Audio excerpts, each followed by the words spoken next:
As we move to another part of the story, we see Link, Jebediah, Scald, and Leah as they take a meeting with a mysterious figure, one who has deep roots within the party and even deeper secrets, as they begin to unravel the chaos that led them to this moment.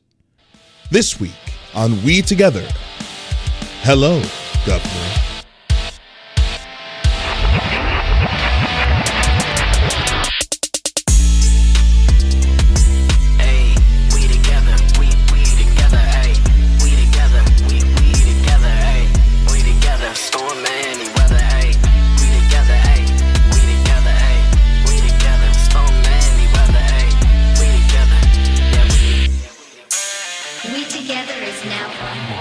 You guys ready? Yeah. Oh, yeah. I'm going to bring us back in to a room filled with the smell of sweat, heat, scorch, blood. The arena that you all had found yourselves in not too long ago. Hell, just a couple seconds ago. Now still with the expectation of an answer. As this lunar halfling man, very sharply dressed, three-piece suit, glowing outline running down each side, going pleat down each side of the jacket, his lilac lavender hair pulled back into a nice crop, just got done saying that you all did very well. Even you, Magnolia. The room is kind of filled with this silence as Jeb, Scald, Link. I mean, that name means absolutely nothing to you. But to one of you, it means everything. So let's start in her mind. Leah, how are you feeling? What are you thinking right now? So funny.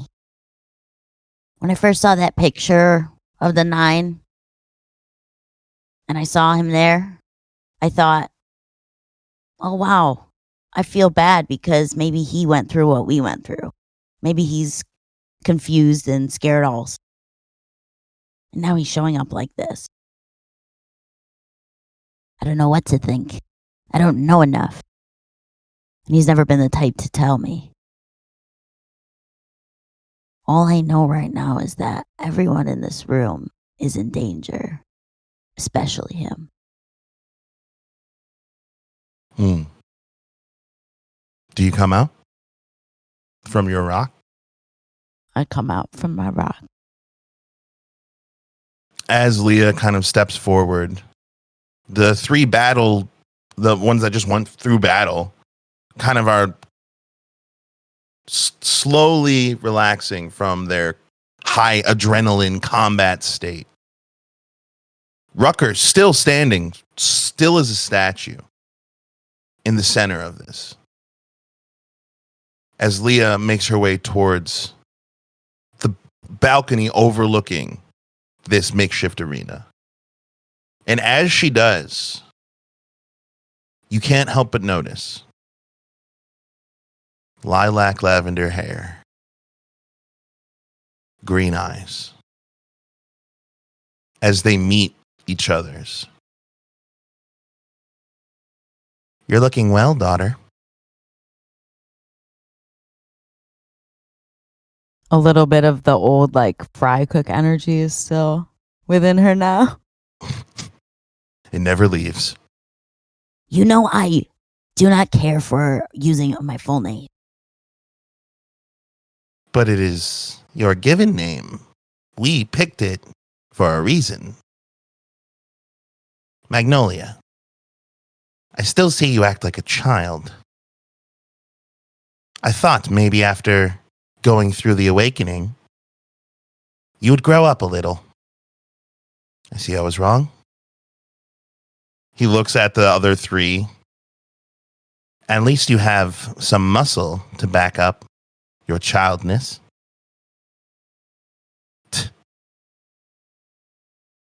You are so naive.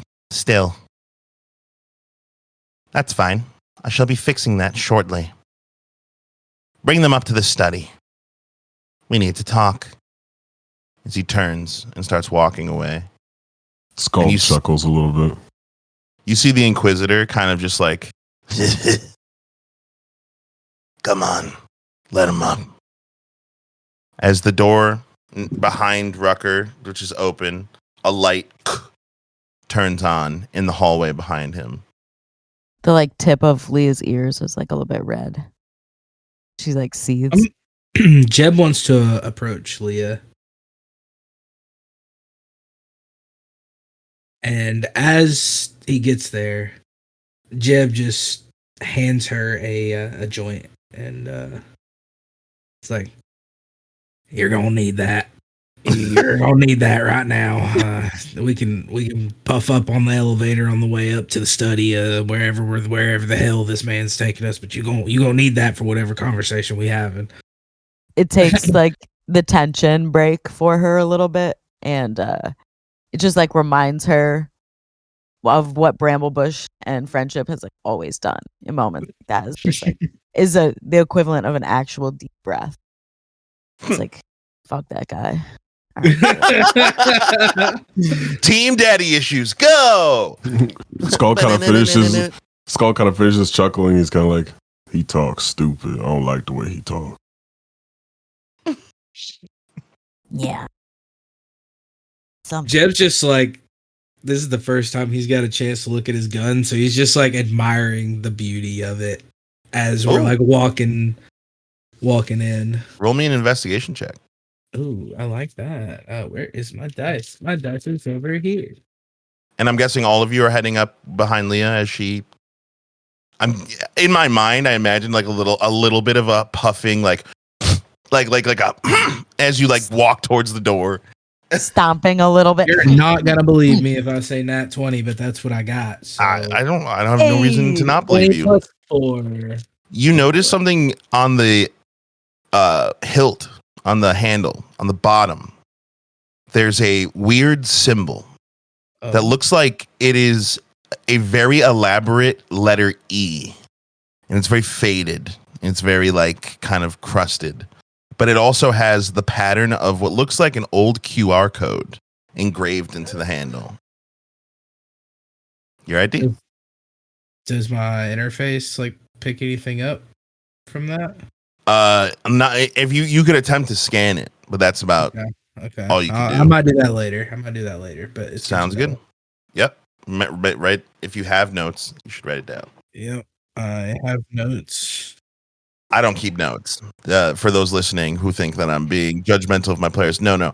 I myself do not take notes ever. So if we want this to actually come back, somebody has to write it down.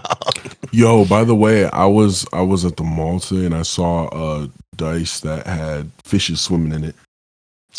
Fishy dice? Yeah, fishy dice was cool. That's fishy. It's so cool. As you guys head into the hallway. By the way, Link, did you pick up that sword? Yeah, I sure like to.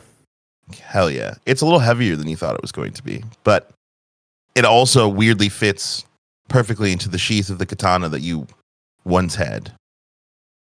Just for convenience sake. As you walk through into the next like hallway room, all you see on either side are two very long concrete staircases leading upwards. And as you guys walk up the stairs, getting to the top, you see that the entire top floor has been re-outfitted to look like I would say like modern in our world office. So like the fucking big wooden oak desk, the huge leather chair with the fucking tall back, bookshelves. There's a computer interface in the center, a big table, and it has the NFA logo on the ground. Which, if you guys remember, would strike you as kind of weird because the Inquisitor claimed to be from the free agency. And for anyone who's been in Iris Luna for long enough, knows that those two do not play nice. At least, not publicly.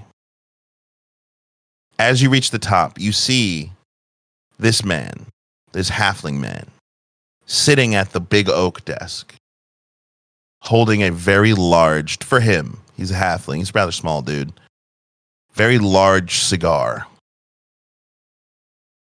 that Leah, the scent of which hasn't even been lit, but you can smell it. It's the same smell that's been following you your whole childhood. It's the same smell that even when you moved out and went to college, still followed you. And now it's here once again. The mapley oak smell, the very chip, hot, stank smell starts permeating the room as his smoke cloud meets yours as you guys finally meet each other. There are 2 chairs in front of the desk. That's it. And then their table in the background. You said there's a bunch of smoke in the room? Oh, so much. Link wants to, like, blow all of it, like, kind of clear the smoke, so to speak. Fuck yeah. As, like, with, like, kind of like a swirling hand motion. Ooh. You create, like, a little tiny, like, smoke tornado as the smoke kind of clears out of the way. The man takes his big puff of his cigar, looks at Link. Good to clear the air, I guess. Please. Magnolia, sit down. If you insist, Father. You know, I prefer governor. But that's the name that I gave you. You see there's a little bit of tension hanging in the air. Your mother's doing fine. She's worried sick. Haven't seen you in quite some time. But we both know what you've been doing. Right. Hell, I might have even signed you up for it. Right. I'm glad to see you survived. Is this a fucking family reunion? Or are we going to get to business? Wow. Jeb's just like oiling his gun down in the corner. He looks at Scald. You're a damn spinning image of your father. He's not one for pleasantries either. Looks back at Leah. So I'm guessing by now, you know that Iris Luna doesn't have much longer. Yeah, we figured that out pretty quickly.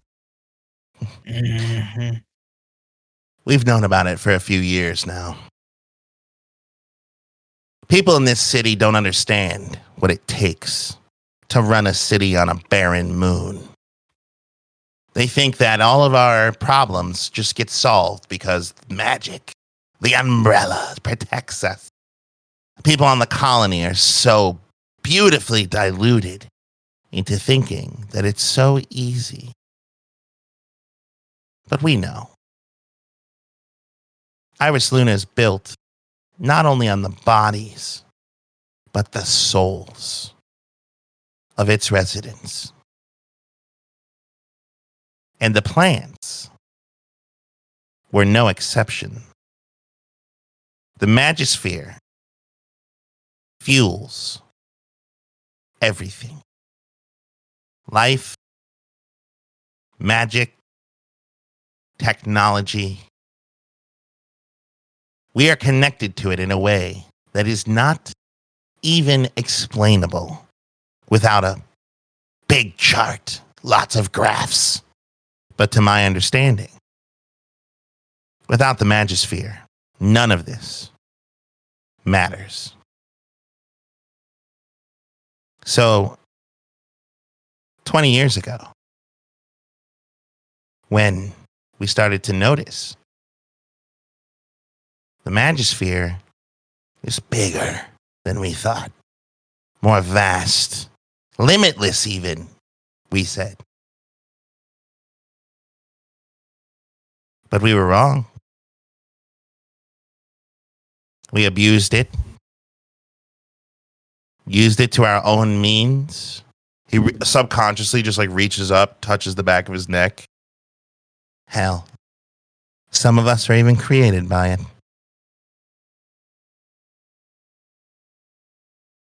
Like you.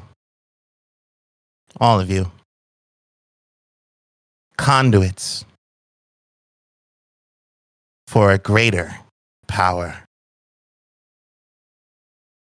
Certainly explains some things.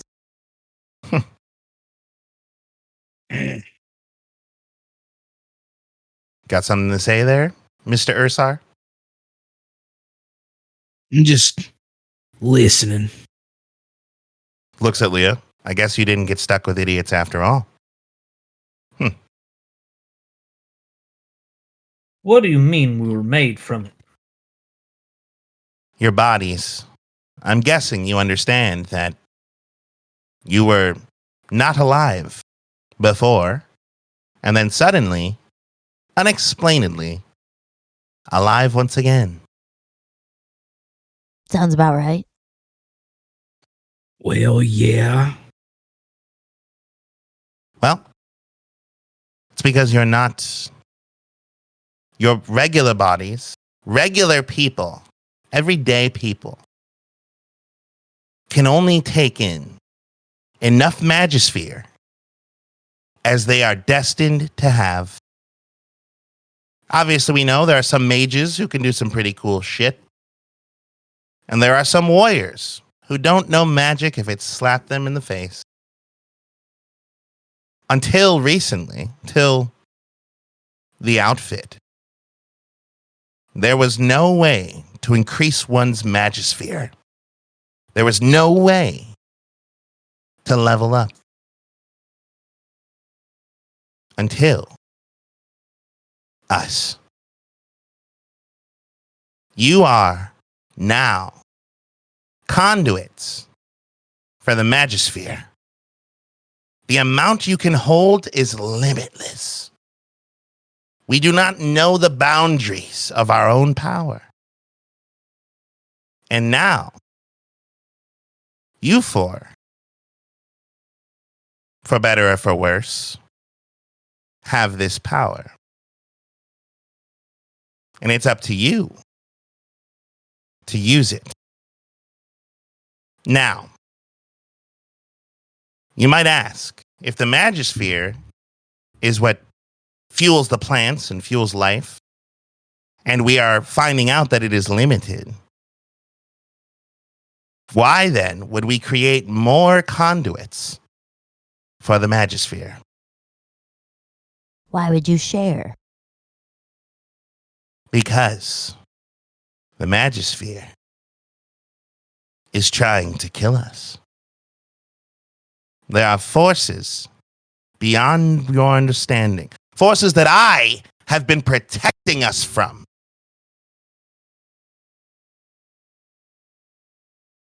Forces like the ones you saw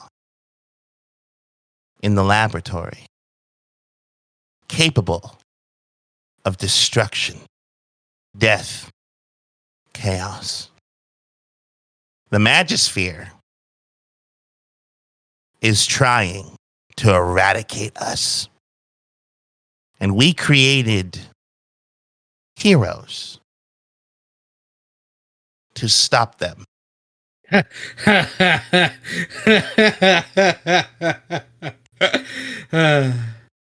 Something funny? Hero's not what I would call anybody here. I wouldn't necessarily say we're bad people, but I wouldn't necessarily call us heroes. It's just funny, is all. Speak clearly. You're telling us that we need to get rid of our own life source. No. You act and talk as if there's no off button once we gain this power. That's the real shit I want to know. You are not meant to turn it off. Up until recently, we were at the mercy of the magisphere. The magisphere owned us. Do you know what it's made of? Do you know what makes up the magic you use to shower, to shave, to eat, to piss? Your souls. Thousands, millions, billions of lives snuffed in the name of the Magisphere. Fate itself, destined to provide a never-ending source for the Magisphere. So, are we asking you to kill it? To turn it off? No. We want to control it. We want, for the first time in our history, the first time in Iris Luna, the first time in Othelia, be the masters of our own fates. And now, we can. She looks at all four of you, one at a time. Don't tell me you haven't noticed. Something different. Your powers. They are more than what you've been capable of before. Am I wrong? Who gives a damn about power when we lose our free will? We're not heroes, we're puppets. And you're going to turn us off when you're done using us. I don't know if you can. Well, he sure as hell is going to have to try really fucking hard.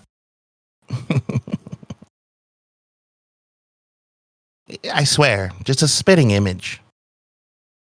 Layoff made many a threat in the time that I knew him. Alas,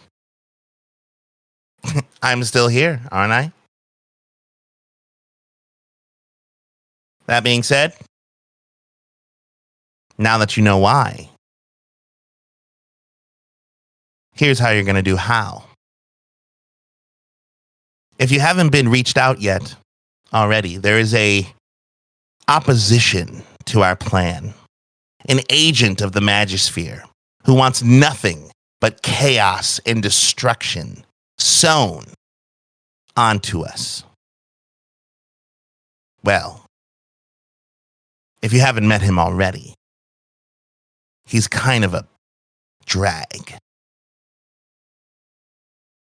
Talking about love and fucking life and magic, no. I don't talk on those terms.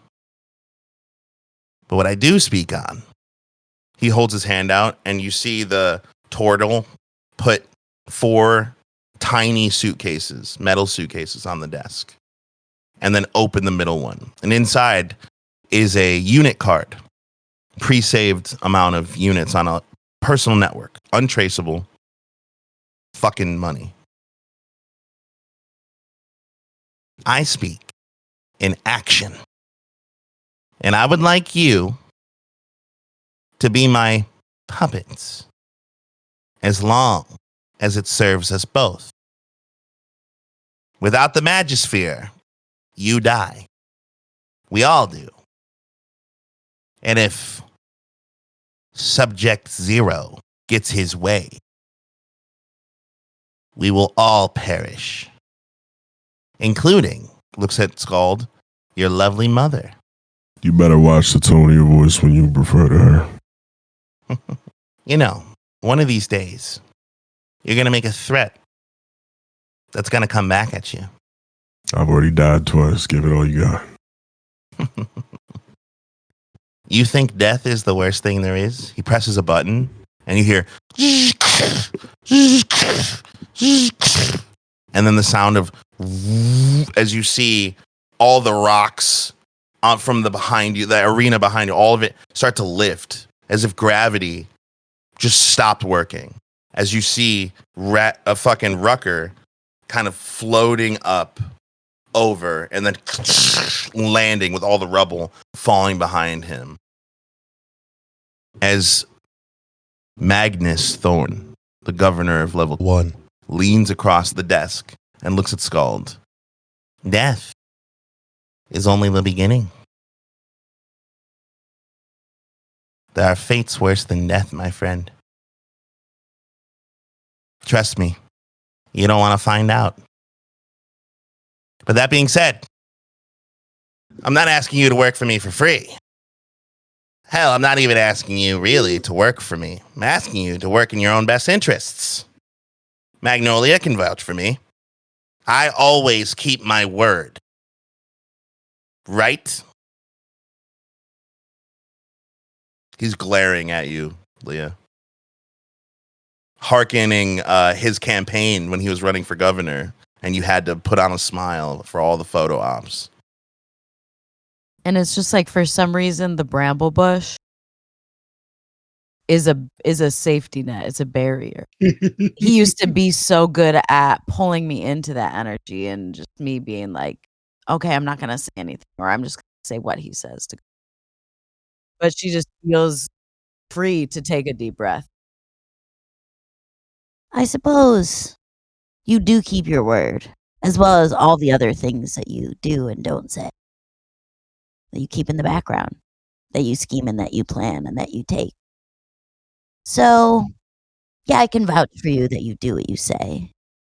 I can also vouch for you that buying us, that's what you do best. And it's not always a fair deal, if you remember the draft. I don't know what you mean. Right. But she said the important part. I always pay my debts. A thorn always pays their debts. So, here's what I need from you. He swipes towards you guys, and on your gates, you get a small little screen where you see, from the point of view of what looks like the human man, like he's looking down, you see his bright orange jacket, you see like his pants. It's obviously a Berna, for those of you who are in the know. And you're seeing through his eyes. And he's running, and you see it's dark, and you can only see one lamp. It looks like he's in like a parking garage. He's looking, and you look over, and you see a Kinnear man praying, standing praying. And you've seen this man before from the Inquisitor's pictures. You see a satyr woman running. You see an Owlin man diving. You see a Gith man cowering on the ground, holding his head. As you see, from the point of view of this Berna, creatures beyond understanding. They look almost as if they were once human. But now their skin is peeled back from their mouths. Their hands barely covering the skin, barely covering the bones, as they are ripping and pulling and gnawing on everything in their path. And the video ends as the Berna falls down, screaming as he looks up, and Magnus pauses the video. And you can now clearly see these creatures. Their fucking bloodless eyes glazed over. The only emotion on their faces, never-ending hunger. As Magnus puts the remote, the little clicker he had down. As you can see, the war for the Magisphere has already begun. And it attacks without impunity. It has no faction. It has no alliance. It kills everything it touches. And so, we must do the same. He motions. You see the door open, and Nina walks in. Still very much with her head down. Still very much avoiding eye contact. As the Inquisitor kind of stands next to Thorn. 10 years ago, me and the Inquisitor would have been trying to kill each other. Miss Nina here, an informant. Someone who sparks rebellion. Someone who normally I would put down instantly. But unfortunately, we are far past that time. Unfortunately, we all depend on each other now for survival. So here's what I'm offering. You work for me. You do the missions I ask, when I ask them, and you will be paid handsomely. In the meantime, I will have one of the best PNI, personal neural implant, your neural links, engineer in this entire city. Reinstate your real personalities, clean your records, and give you, let's call it an upgrade to your systems. So now you can have full access to your new powers. And all I ask in return is that you help us fight this evil. What say you? Remind me again what Subject Zero's end game is. He looks over and one of the like fucking just like nose picking like guards looks over at him, and Magnus looks back at you. Chaos. Death. If it was up to him, we would just be food for the Magisphere. Can I get an insight check? Sure. I also want to make a investigation check and scan the room Hell yeah. Scan the With- room. with my HUD. What did you get for your insight check, Ryan? 12. Get a 15. Magnus is a very obvious and very good liar. So while you can tell that there are some parts of what he's saying that he's obviously not being truthful about, you cannot tell what that, like, he could be telling the truth. Yeah. Yeah, he could be telling the truth about most of it. There's just one thing that's not truthful, but you can't pin down what that is. Jeb, as you look around the room, you can see that behind the bookshelves and the fancy desk and the rug, this room specifically is very reinforced. Like the glass is 3 or 4 panes thick. The fucking room itself looks like it's like a fucking safe house built into the foundation of this old building. I mean, hey, I'm not asking you to fucking live with me. I'm sure Leah would hate that. But I'm saying now you know you're the heroes, air quotes, of this world. So why not be heroes with some guidance?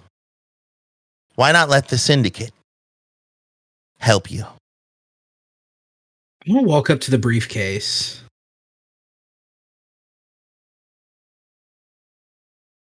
It's open. Very easily. The card is in there, right? Yep. What's the... I like just pick up... Is it like just like an actual card, or like is it like a microchip that goes into my like... It's like a metal credit card that just has a QR code embedded into it. All you have to do is scan it. Okay. What's the monthly allowance on one of these there things? Well, now, if I put you on retainer, that would be a different thing altogether.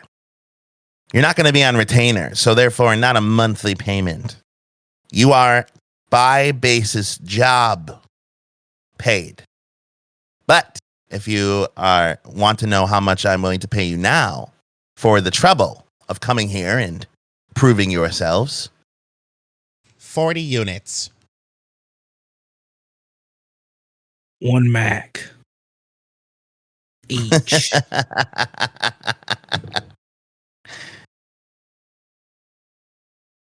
You see Magnus look at you. Roll persuasion. Heard. I'm not very good at this one. I got a 12. 1 Mac is what you'll get when you bring me Subject Zero's head on a plate. For now, all you did was fall into my trap and survive. In Iris Luna, people do that for free every day. Oh, it's 40 units across the board. Oh, yeah. But that means that each of you get essentially $1,000 that you didn't have 15 minutes ago. Don't forget, 10 units. That's 1,000 mics. That's $1,000. How much y'all make at fucking Nina's? Not that. A quarter of that? Skull kind of looks at Jeb, hearing the conversation, being in the vicinity. I've worked for way cheaper. Trust me, it's not about how much money you make after it's done. It's about surviving through it in the first place. So, how about you get us some repairs or some upgrades on some of this gear here, sir, so we can take out this Subject Zero, seeing as he's a pain in your ass. I'd like him not to be a pain in mine. I mean, it's real hard to pay us if we're dead, which I That's a good assume is point. what you're actually trying for. That's a good point. How about this? I no longer want you staying at the Outfit safe house. The Outfit is not aligned with the Syndicate. The Outfit is dead. He snaps his fingers. The door opens, and you see on a chair, like a Furbolg, just like henchman, dragging across the floor, a Triton woman in the chair, Eve. She's beat to a fucking pulp. And she's in the chair, just like breathing heavily. And Nina looks at Magnus like, that wasn't part of the deal. You said nobody gets hurt. And Magnus holds his hands up like, I said nobody dies. And look, she's still breathing. I kept my word. Your robot friend, however, is also fine. See, I can be kind, despite what Magnolia might tell you. See, Mr. Thorne, I'll take this deal that you got on the table for me. On one caveat. You show that girl some respect. Because she's been through a lot. Which one? So fuck you. I'm pointing at Leah. Oh. Respect is earned, not given. And honestly, if I'm being real, I didn't even think she was going to make it this far. I thought her sister was going to have to take her place. So, in that regard, you have my respect. Now's not the time to get giddy over the cruelness of war. Are you going to give us what we are asking for or not? She looks around. All right. How about this? New safe house in the sector of your choosing. Place to live, place to call home, so to speak. And I will provide the contacts needed to upgrade your equipment and to help you gain more weapons. However, none of this is cheap. So for now, that's what you'll have to deal with if you accept my offer. Well, what's wrong with Nina's? Nina looks over. They're welcome to stay with me as long as they like. And nobody expected. And if we can, put some of that little cheddar you got into fixing up Nina's, it'd be a lot cheaper than procured somewhere else, wouldn't it? He looks at the Inquisitor. The Inquisitor looks at him and just goes, yeah, I like it. I'll do that. Where's Nina's? Jeb just scowls at Link for the proposition and just goes back to his corner cleaning his gun.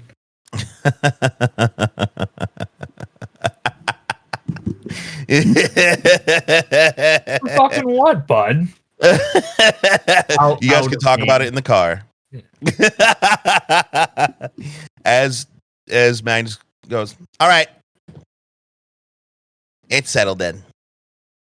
I will invest a considerable amount into the resupply and upgrade of Nina's, and you will all wait for my call.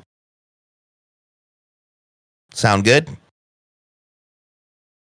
So the thing is I mean, I'm definitely down for that, but I did sign up to be a part of the outfit technically. So I need to give them my 2-week notice, or like, reach out to them and tell them, I can't continue, I don't want my name, drug in the mud, and I'm a man of my word as well there, Mr. Jeb Mr. feels Governor. Skull's eyes just piercing the back of his head like, really? Really? I may be a criminal, but I'm not a scumbag. Well, I'll make it easy for you. I can't kill the Triton because I gave my word. But besides her, the only remaining members of the outfit scattered to the winds. None of them are even trying to fight this fight. They've all given up. But not me, not Leoth. We'll make this work. So you don't have to put in your 2 weeks notice to a company that's already dead. Squall chips his tooth, grinding his teeth at the hearing of a certain name. Do you want the job or not? Remember, accepting comes with benefits. Refusing comes with consequences. It's not a threat. Just my word. Do I get my own room? He looks at the Inquisitor, and the Inquisitor looks at him just like, our upgrades to Nina's will be comprehensive, including a safety bunker for you to all stay in. But not a dormitory, like my own room. No, it'll have a dormitory. You You just hear a fucking door plebeian. kick open and Skull's just walking out. Oh. Did he take his money? So I don't think he really gives a shit. So you left the money on the table? Sure, yeah. I take Squalt's money. The look of regret on Ant's face right now. It's gonna go to the group. I'll tell you, I never care about money. I know you're playing your character, so it's fine, but it's also just like I saw the fucking hustle mentality of Ant, the player, be like, fuck. I'm literally leaving money on the table right now. Are you trying to decide of hand this? Or the money? like, well, do I see Jeb take the money? For sure. I want to make a dexterity check to slap his hand and be like scold him. All right, we'll do a unarmed strike against a dexterity save. Ant's now like, dance monkeys, dance. I got a 9. No, it's. I was really thinking. Oh well, that's what a level 1 monk is good for. Discipline. He just said, "Daddy, what? Daddy, what? Daddy, sorry. Daddy, sorry. Daddy, sorry. Daddy." What'd you get, Ryan? Yeah. 15. You successfully slap Jeb's hand I as he said, reaches. Jeb, I go, you got some sticky hands, partner. I'm not leaving money on the table. He can walk out without it, but it'll go to all of us. What am I gonna do? Huddle in my own money? Like we have money. We will buy things together. I'm just procuring said funds so we don't leave them behind. Mm-hmm. Leah puts on her All right, best negotiator voice and she goes, Yes, All right, Jeb. obviously my associates and I have much to discuss, Father. We thank you for the time, Governor, sir, and we're going to get Hey, back you don't to owe him. You don't owe him that, sir. You don't owe him that, sir. He was mean to you. And he was mean Yeah, he's to right about you one too, and I didn't forget that. And so we need time, obviously, to get on a cohesive page, and our people will get back to your people. and she's gonna try and usher them out of the room without taking any of the money And she wants the look in her eyes to look like we're about to fucking run. You're leaving the money on the table also? I'm telling him, like, we need to talk about it. Like, thank you for your time. Like, we need to obviously get on the same page. So we need time.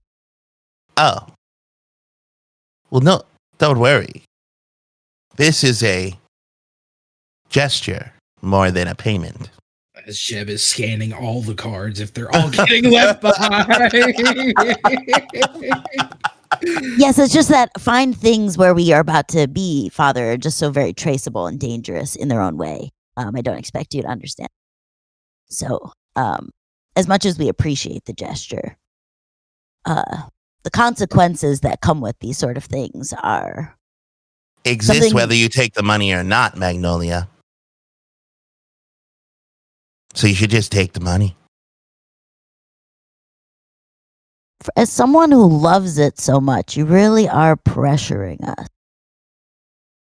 Well, because in Iris Luna, money is the only thing that matters. And that is really the main problem here, Father, because it's not even remotely true. And it's something you've never understood.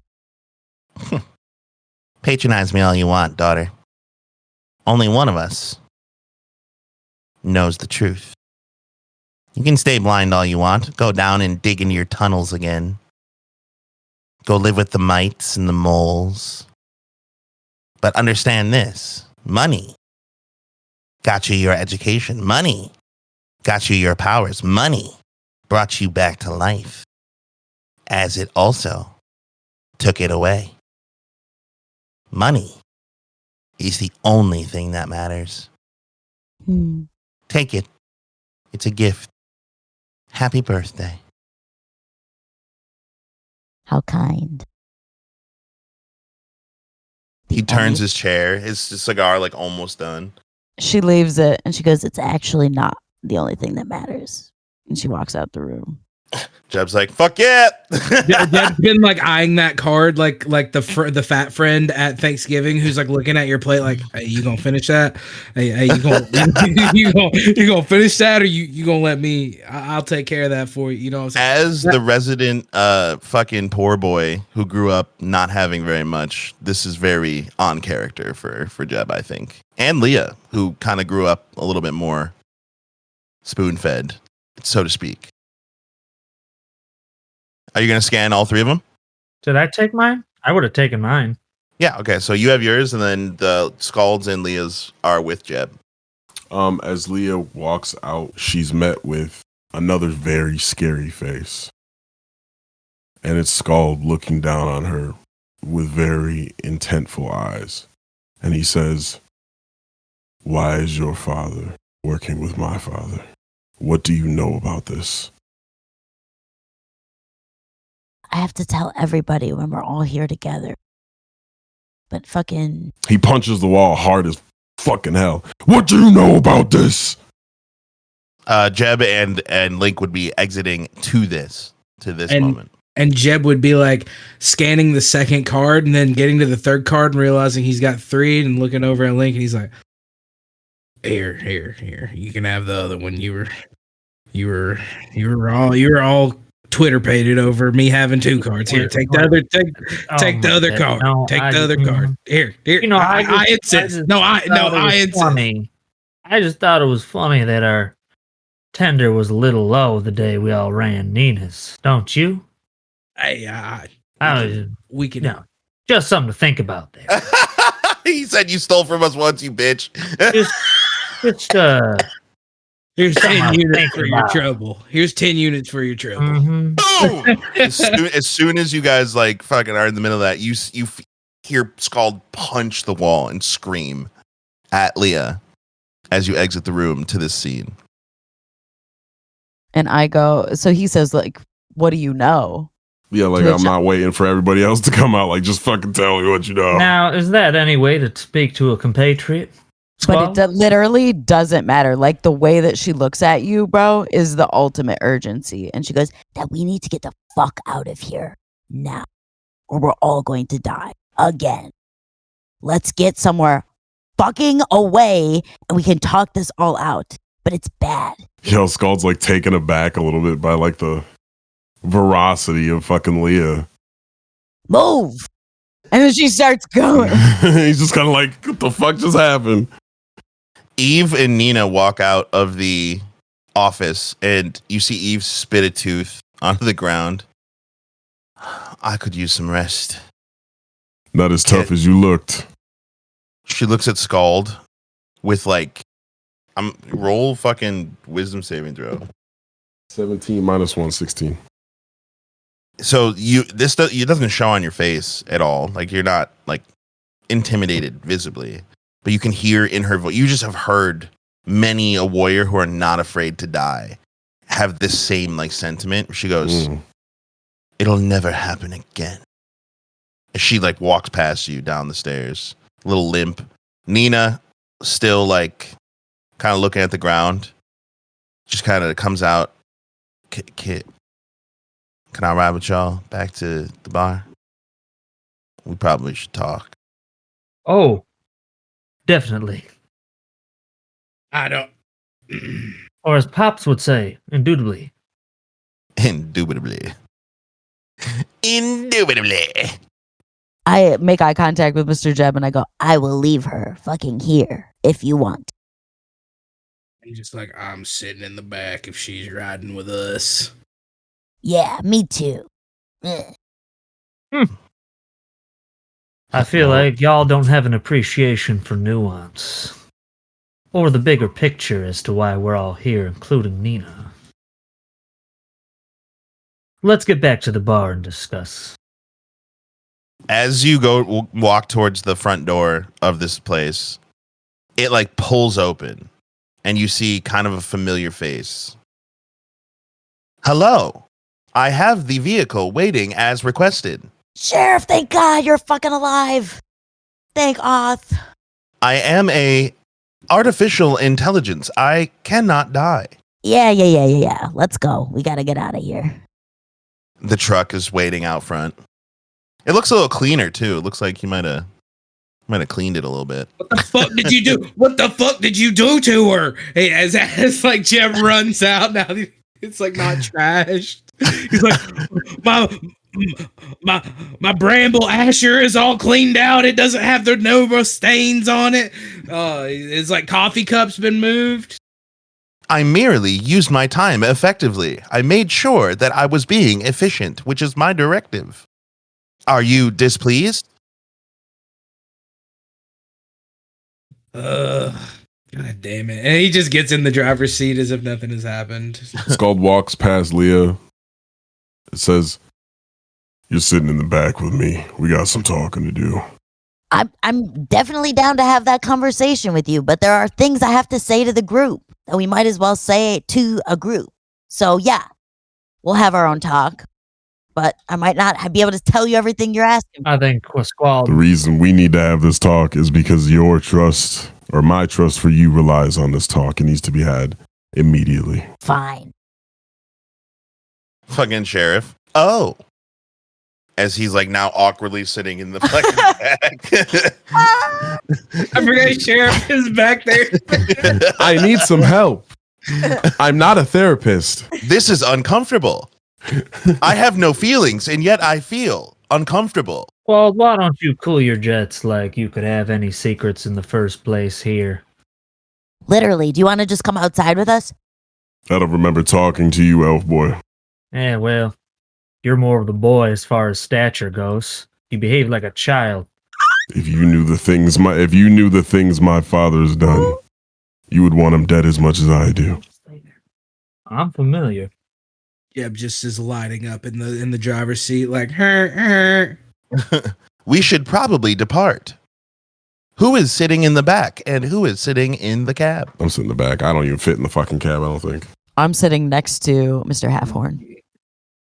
What about you, Link? I'm here for the uncomfortable conversation. Nina's gonna be either in the passenger or in the back. Just open up the window. Oh, yeah, they're both uncomfortable. You're right. It's gonna be so uncomfortable. Why can't we just have the window open? The whole reason that we were gonna talk in here is because it's soundproof. The wind man is going to be on the outside, so. Nice. So as you guys all get in, and Nina just kind of like reaches for the radio, presses the button, country music starts playing. She's just kind of looking out the window as the truck starts kicking a bunch of smoke out of the top as you start pulling out, driving back towards Nina's. As you guys kind of, it's like a 45-minute drive, so Leah and Scald would have plenty of time, and Link, who is also back there, and Sheriff, you know? Sheriff's a part of this. So Squall just kind of looks at Leah. I don't think his eyes have been taken off of Leah since the only time was when he walked past her. Other than that, his eyes have been on her the entire time, locked in. And he just says, "What do you know about my father?" I know that he was in the group with my dad, of the first group of people like us. I know that he's like some bigwig on the asteroid belt now, and he's working with my dad. And from what you've told me, he's really mean and he kills a lot of people. What asteroid belt? The big one? Port Nassau. The name, Leah, the name. Port Nassau is the one. Rings a bell there, Scald. Yeah. He kind of like, ding. We saw pictures of them shaking hands. You still have a close relationship with your father. I see he calls you by your name. Why can I trust you? I clearly couldn't trust the bear's mother. Why can I trust you? The only thing you could naturally understand is that you really can't trust anyone here, technically. Not Nina, not Leah's dad, not your dad, not me, not yourself for that matter. Definitely not Jeb with those sticky hands. Now, we all have some baggage we're bringing to the table here, but you seem to be the only one making a problem. Again, you're acting like a fucking child, an angry, uncontrolled temper tantrum of a child. Now hold your fucking brakes, and we gotta get the information. Enough of this. What do you know? You sound fucking ridiculous. Are you fucking kidding me? I got fucking gibba gabba goo goos that have been intimidating me better than you have. Fuck. I now am. You have to give me a description of what a Heba Gabba Goo Boo is, because I need to. It's like a chupacabra with like 9 legs. Like a morphing creature that gets large. Nice. Somebody write this. Please write that down. Hemagabagoobin or whatever it was. Hemagabagoobin. So it's like multiple flans or gelatins that like can form together. So he's just giving the Rule 34 artists the hell yeah. WeTogether OnlyFans. But B, the thing I love about it the most is that we really don't have monsters in the traditional TTRPG sense, and we're just like fucking. Well, this primordial is all mainland shit I'm making up. But think about well, that's where all the living stuff would come from, because the moon is barren wasteland.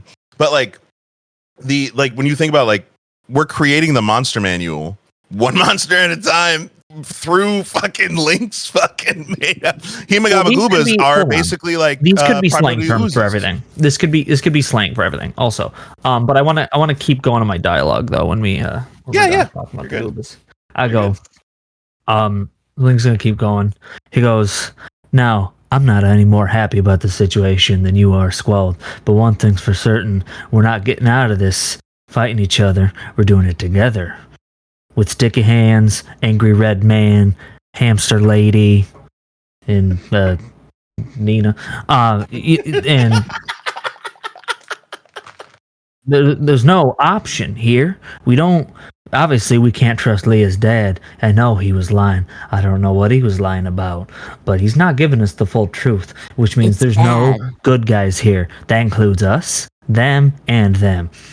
Nobody is innocent here. Skull just he's still staring at Leah.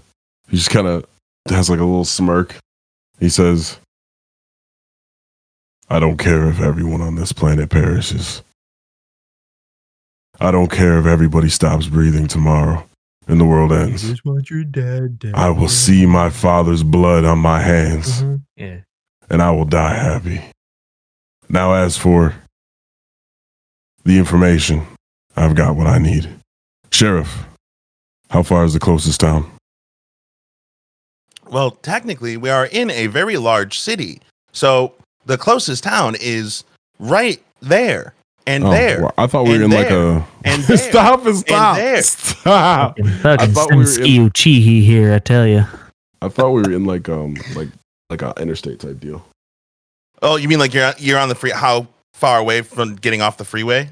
Is essentially Like, if I was to, I'm just going to make it real transparent. If I was to jump off the car right now and start running, how far is the closest town on foot? right there and there. Okay. And there. So I'd like to roll athletics to jump out of a moving car. You got the information that you needed?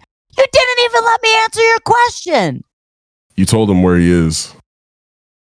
No, you asked me, why should you trust me? And you didn't even talk to me. And you're about to jump off. You need to slow down if you want to kill your father. And I know that you can trust me because I'm considering the same. Something is wrong, and I don't trust either of them.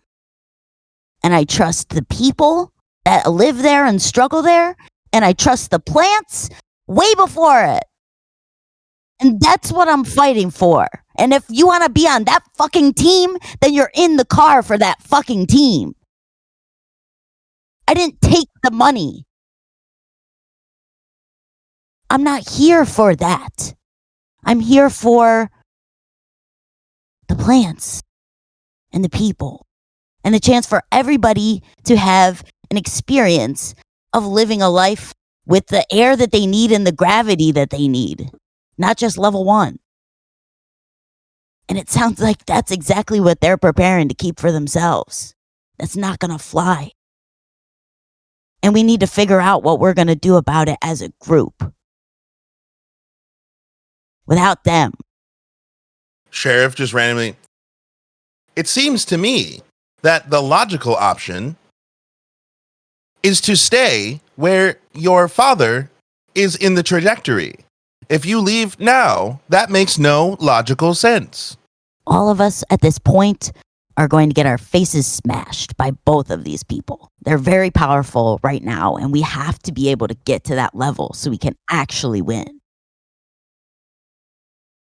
Skull clenches his fist so hard he puts a dent in the side of the fucking truck. He goes, "Ugh, fuck." He looks at Lee and he says, "If you want my trust, you have to make a promise to me."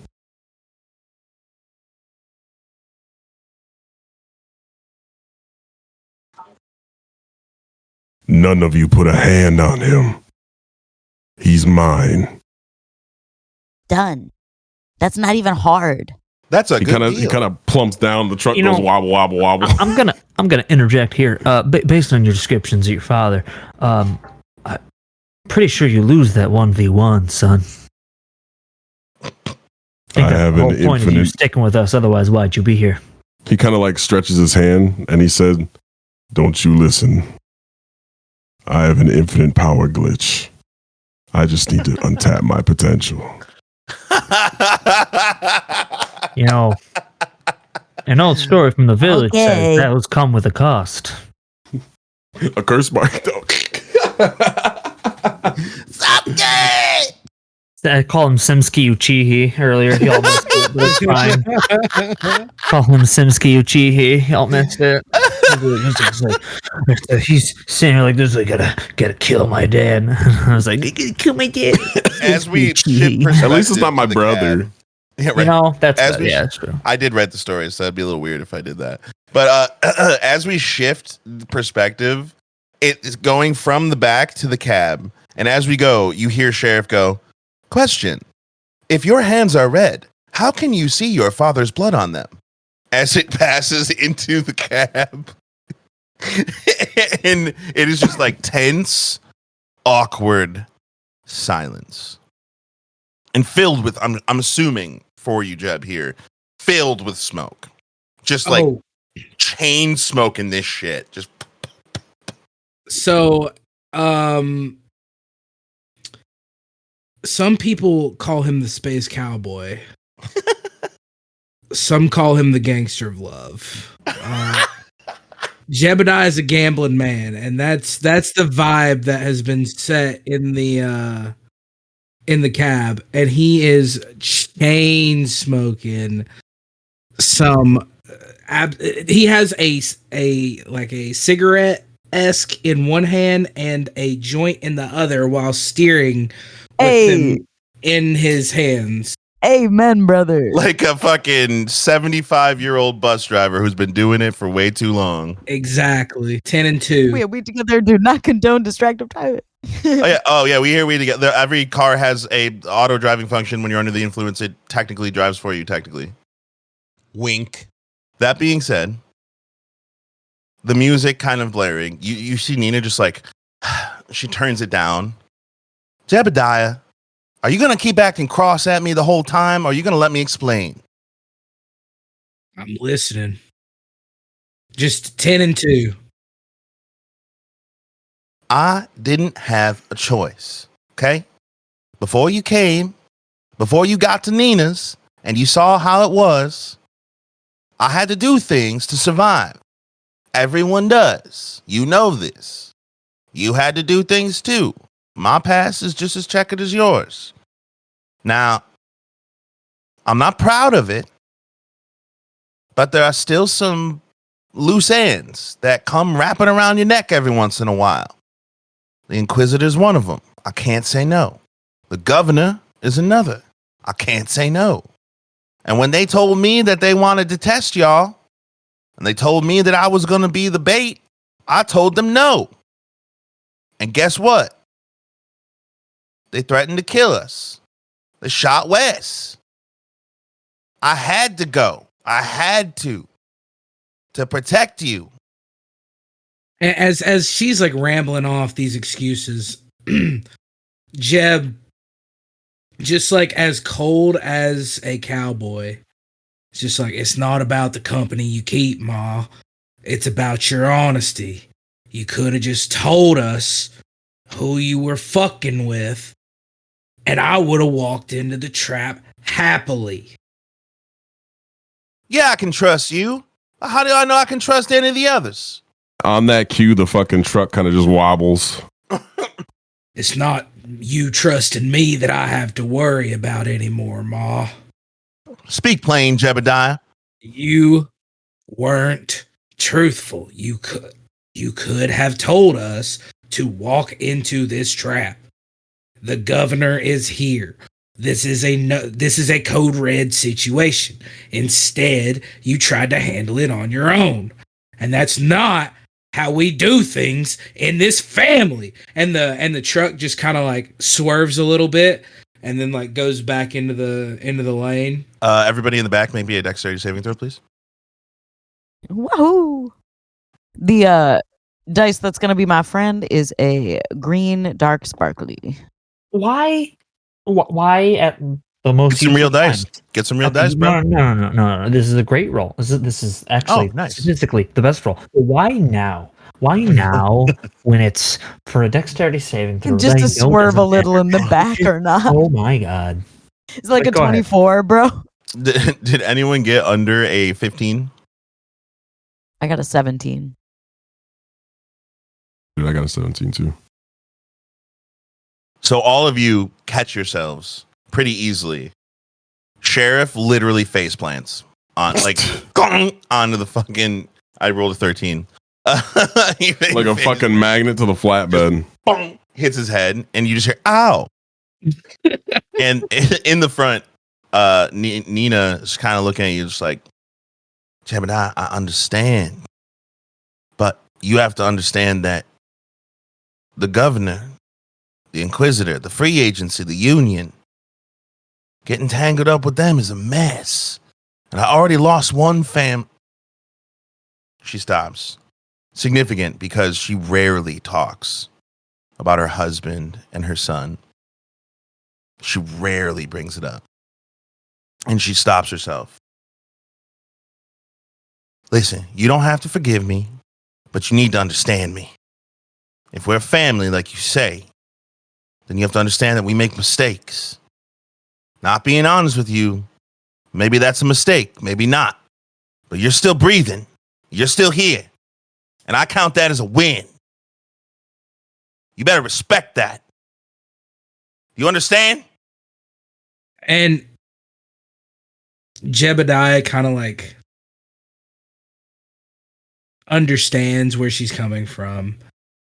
At the same time, now feels as if he's not capable under other people's opinions, right? This is to Jebediah, her not telling him, hey, we're in deeper than she tried to tell us we're in deeper than we could, but like not she wasn't very open and upcoming with it. She told you about the thing that she doesn't have an affiliation to the outfit. So she Right. told you about the outfit, what she knows from Magnus and from the Inquisitor. Yeah. And so she like all of that like culminating, he's like, it's not that I won't forgive you, Ma. It's a pride thing. Honey, what does pride do? I can get the job done. I know you can.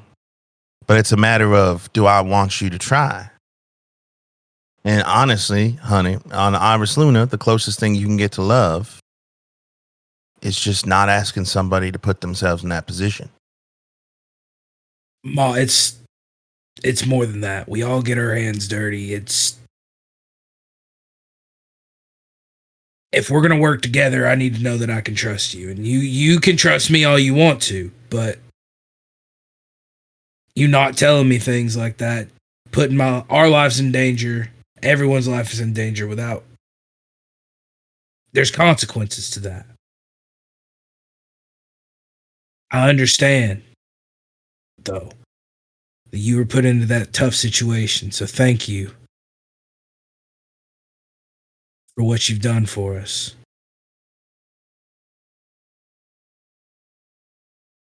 Eve just kind of like in the background just goes, "Tch. Hey, let me out over here.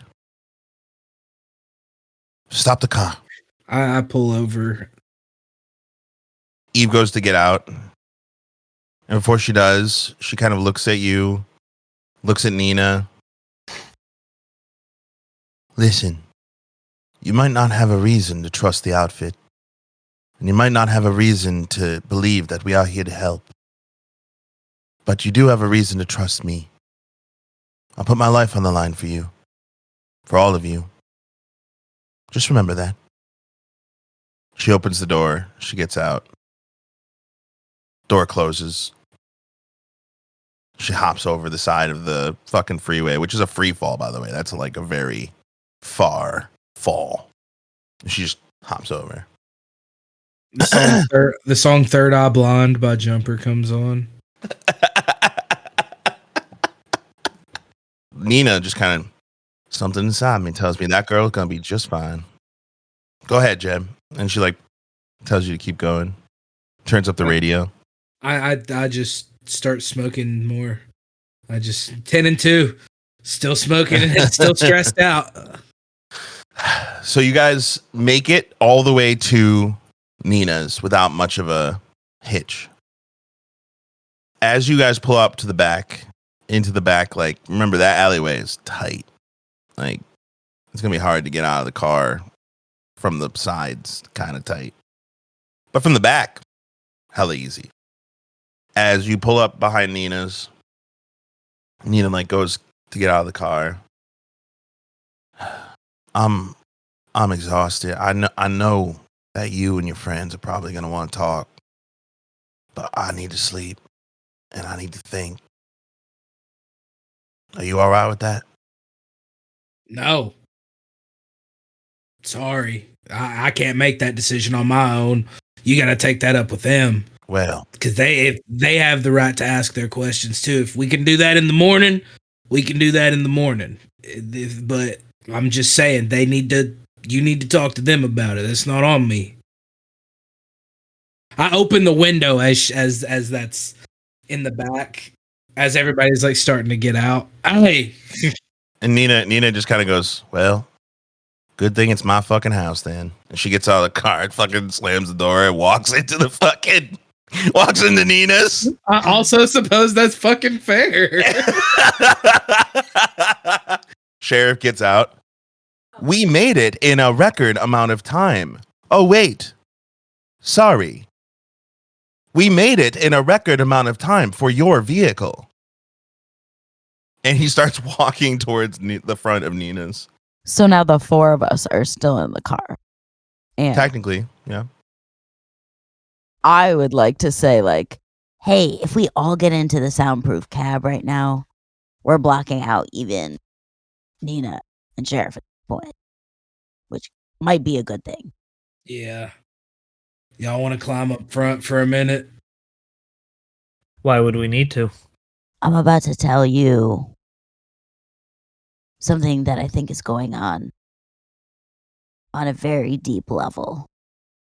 All right. And I don't really know if we can trust Nina, because she might have to go back to my dad or Halfhorn's dad. I don't understand what y'all don't get. Nina's getting pinched in the same way we are. It doesn't mean anything different. It means that if we'd want to get out, we'd probably all want to do it together. Especially for someone who's been in it longer, Nina's going to have a lot more information and a lot more resources than we have at our disposal. Hence why I said we should base up at Nina's. Which is fair, but she has already shown to be not only affected by the Inquisitor, but also my dad. And when they tell her to do something, she didn't say no. And so if she knows what we're doing, and for whatever reason they extract that information from her, everything that we're doing is in jeopardy. Basically, what the little one is saying is that she has no more fucking moral compass. What I'm saying It doesn't is, matter of moral compass, it's longevity. And right now, she's acting in the way that'll get us not killed and get her not killed. And that is very important. Now, if, let's say Nina acted with a moral compass, then we're all fucking dead anyway. So you can shove your moral compass right up your moral fucking assholes for 2 fucking minutes and understand the situation we're actually in. We're all pinched. It's not a matter of who can we trust. In fact, we probably shouldn't even talk with each other about it. But that's not how it's working here now, is it? We're working together, which means we should probably include Nina unless it's a very particular plan that she needs to be outside of. this is probably the most particular plan that I've ever thought of. Well, let's hear it. In the cab, soundproofing, I've acknowledged this. The reason why the plants are not pre-producing is because plants need magic to reproduce. Comes from the magic sphere. Plants on Iris Luna shouldn't naturally grow here. It's a moon rock, essentially. I mean, hydroponics and whatnot, it's very doable. But so what we're getting at is that they've purposefully created Magisphere plants. No. What we're talking about here is that the magic is being stolen from those plants and they're not reproducing intentionally. On a corporate level, the thing that they don't know that is the truth, that I know because I physically, personally went as far as level 6 to see it with my own 2 eyes. There are mushrooms down there. They produce their own magic. And they're everywhere. And they're reproducing. And they don't seem to know. And they don't know that we know. So you're saying we could go take that magic and get even stronger and kill our dads. Y'all got dads?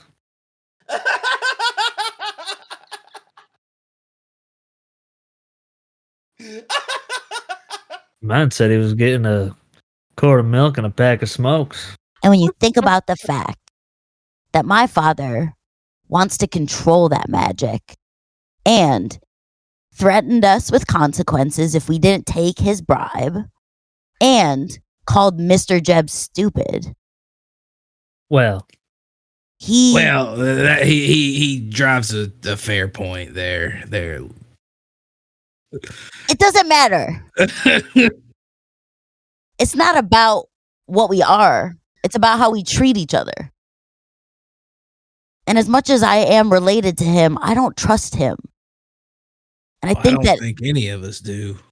And what he said is that he's trying to keep something safe. But it just sounds like he's trying to keep the Magisphere energy to himself. So I don't really know what to think. I just know that We just gotta take it from him. we can't be on his team. We don't have to be. Every good rebellion starts with a rebelling. did you mean a coup? The coup de titties, some might say.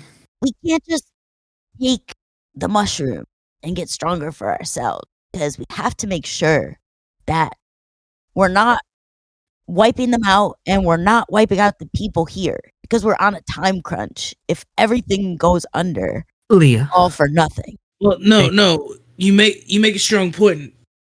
I think what Jeb was trying to poke at here is that, well, this is the time to seize the means here. Because if we die and everyone else dies and we can't find enough friends with a similar cause and we die out because our dads are fucking assholes, well, then it doesn't fucking matter. So I say we get as many of those fucking mushrooms as we can fucking slam down the gullet and see what fucking happens. Or whatever we can do with them. You have to understand is that they're on level 6. Yeah, well, it's going to be quite a trip.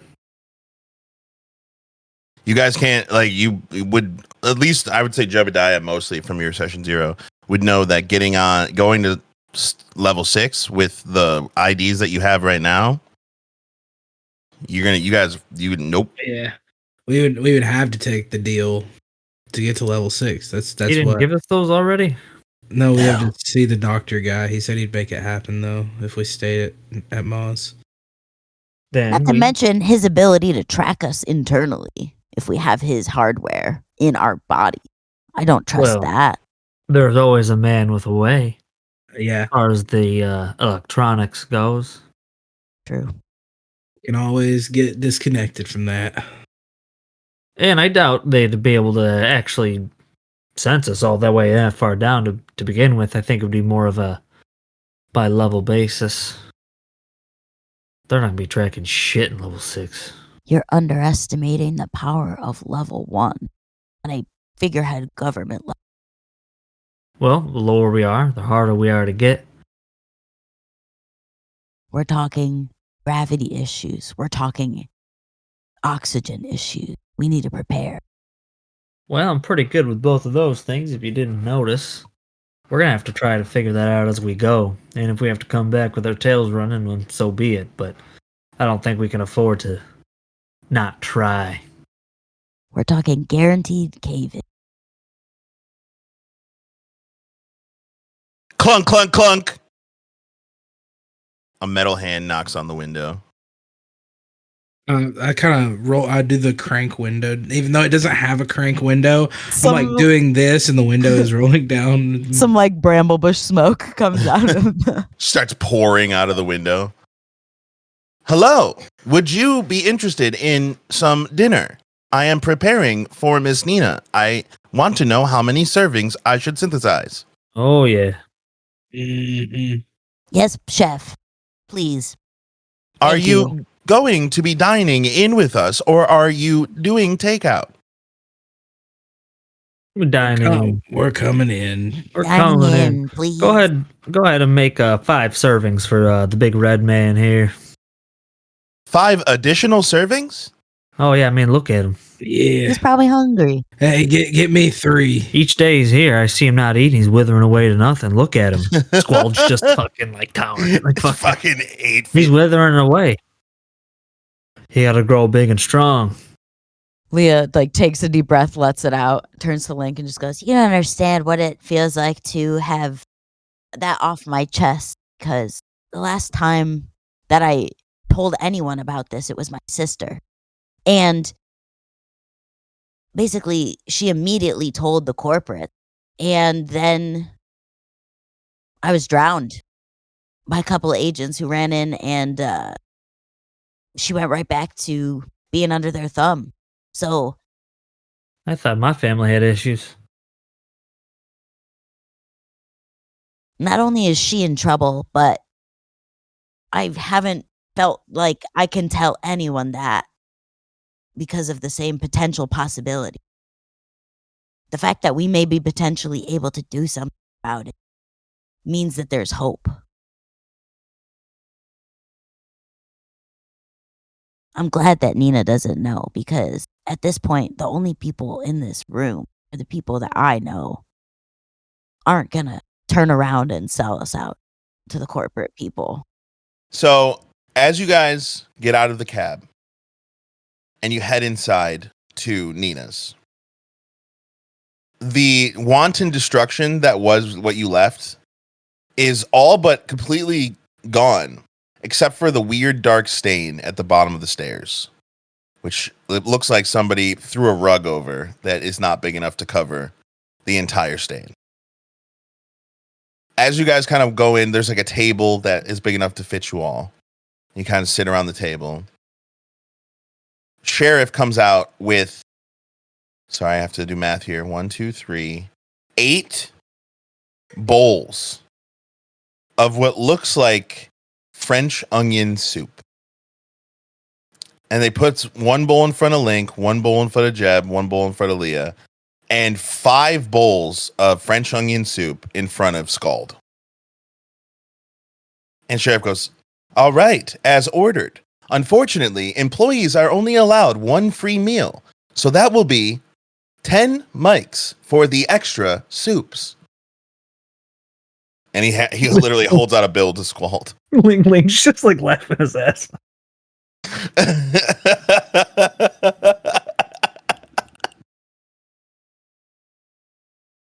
Sir, I must insist. He holds the bill out even more to Scald. Excuse me, Mr. Sheriff, do we have tabs? Is that a thing? I can create a tab for Mr. Scald if he wishes.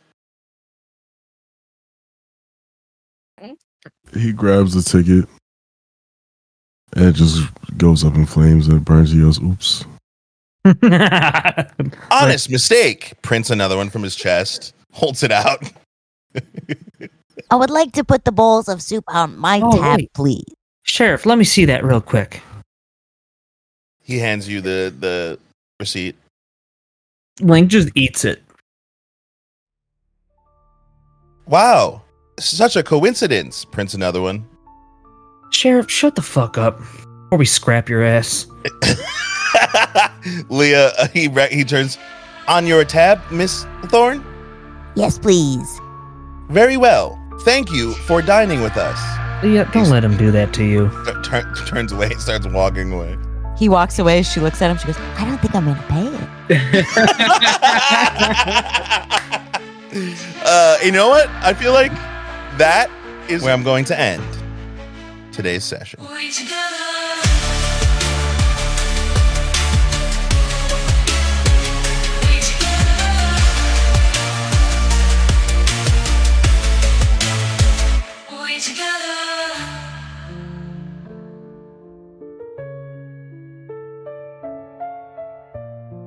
Thank you for listening to We Together.